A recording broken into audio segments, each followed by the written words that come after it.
Անվտանգություն, ինքնիշխանություն, վճռականություն, դիմակայունություն։ Եվրամիությանն անդամակցություն, զարգացած տնտեսություն, ուժեղ բանակ, վստահելի դաշնակիցներ։ Ազգային արժանապատվություն, միասնականություն, համերաշխություն, պատասխանատվություն։ Օրենքի գերակայություն, անկախ դատարան, կոռուպցիայի մերժում։ Բարձր աշխատավարձ, անվճար բարձրագույն կրթություն, հասանելի առողջապահություն, արժանապատիվ թոշակ։ Հանուն հանրապետության, քո ձայնը խորհրդարանում։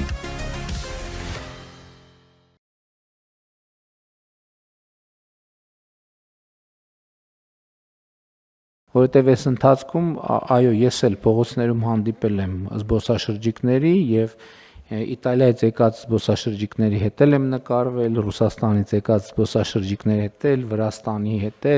Գերմանիայի հետ, Չինաստանի հետ եւ էլի շատ երկրների, այնպես որ դա տեսանելի է եւ սա շատ լավ լուր է եւ ողջունում ենք Հայաստան եկող բոլոր զբոսաշրջիկներին եւ համոզված եմ, որ նաեւ մեր մասնավոր հատվածը շատ լավ ընդունում, շատ լավ ճանապարհում է եւ մեր քաղաքացիներն շատ բարեհամբույր են։ Իմիջիայլոց ասեմ ձեզ, Հայաստանը մենք բոլորս գիտենք, թե ինչքան հարուստ է պատմամշակութային հուշարձաններով, թանգարաններով, մշակութային արժեքներով, տեսարժան վայրերով եւ այլն եւ այլն։ Բայց ամենահետաքրքիր գիտեք ինչ է, եւ որ ես զբոսաշրջիկների հետ առիթ առնում, ասում եմ ամենաշատ ինչից եք տպավորվել, նկատի ունենալով, որ պատասխանը 90 եւ ավել տոկոս հետեւյալն է, մարդկանցից։ Ամենամեծ տպավորությունը թողում են մարդիկ, նրանց ջերմությունը, հյուրասիրությունը եւ այլն եւ այսպես շարունակ։ Սա կարծում եմ, այդ որ մենք իհարկե ճանապարհներ եւ այլն հուշարձանների պահպանություն շատ կարեւոր է, բայց սա ըստ էության ամենամեծ կապիտալն է, որը Հայաստանի Հանրապետություն ունի, զբոսաշրջիկների մեջ ամենատարբեր մասնագիտության մարդիկ կան, գիտնականներ կան, ներդրողներ կան եւ այլն եւ այլն։ Ես նկատի ունեմ այս միջավայրը եւ պոզիտիվ մթնոլորտը, որը մեզի վերջո հաջողվել է Հայաստանի Հանրապետությունում ստեղծել, չնայած մարդկանց հետ կապված հյուրասիրությունը պարզավոր նոր չի, բայց երբ որ մարդկանց տրամադրությունը լավ է լինում, այդ հյուրասիրությունը տասնապատիկ ավելի լավ է արտահայտվում, քան թե մարդիկ լարված են լինում եւ այլն եւ այսպես շարունակ։ Այնպես որ այս process-ը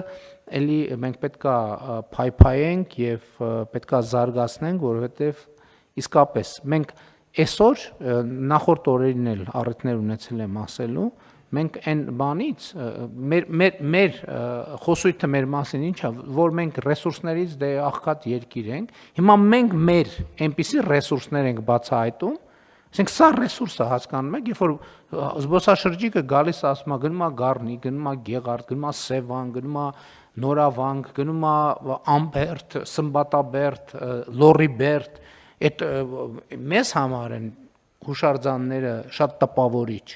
բայց մարդուն հարցնում ես, դե լավ այսքան պատտվեցիր, ինչից ամենաշատ տպավորվեցիր, ասում եմ մարդկանցից, սա հասկանում եք ինչ արժի, ինչպիսի մեծ արժեք է, ինչպիսի մեծ կապիտալ է, որը կարող է միլիարդներ, տասնյակ միլիարդներ ներդրումով դա հնարավոր չի ստանալ, բայց այս կապիտալի արժեքը տրիլիոնների արժեք է, այլ բան, որ մենք դա կարող ենք դարձնել բարեկեցություն հենց իրենց մարդկանց համար։ Սրանում է ամբողջ խնդիրը։ Եվ մեր ռազմավարությունները հենց դրա վրա հիմնված են։ Որովհետև այո, նման մարդիկ չպետք է վատ ապրեն։ Նման մարդիկ պետք է լավ ապրեն, խաղաղ ապրեն, անվտանգ ապրեն, երջանիկ ապրեն, բայց սրա համար մենք պետք է հասկանանք, որ ել եմ ասում, սրանք միլիարդների հոսք են դեպի Հայաստանի Հանրապետություն։ Մենք մարդկանց պետք է օգնենք կրթությամբ, առաջին, երկրորդ, երրորդ, չորրորդ, հինգերորդ, 10-րդ հերթին կրթությամբ, երկրորդը ճիշտ կարգավորումներով, որպեսզի մարդկանց այդ հոսքերից իրենց բարեկեցության համար անհրաժեշտ բաժնեմասը ստանան։